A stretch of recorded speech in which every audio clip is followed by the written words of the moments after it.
Forbidden to drive. Denied education. Forced to wear burqas and veils. Unequal rights. Honor killings. Segregation. These are some of the contentious issues that are often raised regarding Muslim women. But who are Muslim women? What does the religion Islam say about women? Does Islam give women rights? Does Islam treat women as equals? Does Islam provide for the full participation of women in society?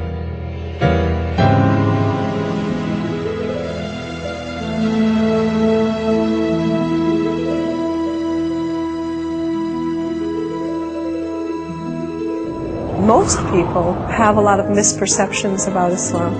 Issues about oppression of women, issues about men making all of the decisions in Islam, issues about, God being a different God than one might worship in Christianity. All those were issues I had to learn to be able to speak to as a new Muslim. For many people, fleeting images and sensational headlines from the media have been their only source of information about Muslim women. The media often only portrays fragments of information and quick glimpses into the lives of Muslim women. So the question many of us ask is, what does the religion of Islam say about women? Before we begin to answer this question, let us first understand, what is Islam? Islam to me means peace. Most people wouldn't guess that, but Islam means peace, and the concept of peace has a dual meaning. And in Arabic, which the word Islam comes from, Islam also means submission to God. Completely submitting to God, which makes a person at peace. So it really matches well, peace and submission to God. Women not voting, that's not Islam. Women not being taken care of in their family unit, that's not Islam. Women not being able to make choices or having access to inheritance, that's not Islam. Islam gave women more rights than any Western system ever created, especially for Americans here, the right to vote. When were we able to vote? Women in Islam were voting back in the 600s. I think we have a lot to learn from a different system.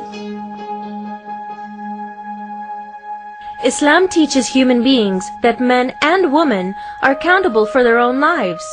As individuals, we answer only to God, as it is God that we worship and to whom we submit. Allah is the God of Abraham. In Arabic, when you want to say God, you say Allah. God and Allah represent the same being. And we don't worship Allah and other people worship God. We worship the same Creator. Allah is the Arabic name for God, the one and only God that Jews, Christians, and all monotheistic faiths worship. As we now better understand the true meaning of Islam, we must make a crucial distinction: the distinction between Islam and Muslims. Islam, the religion, lays out clear parameters for its followers.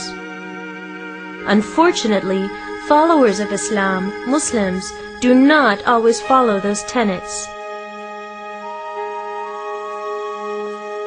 I always think to myself that I'm glad that I learned Islam and from the Quran and the holy books. I'm glad that I didn't learn Islam from the Muslims, because the example that Muslims show isn't always the example that Islam teaches. And there's not a better example of that than with the situation of women's rights and how women are treated in many countries.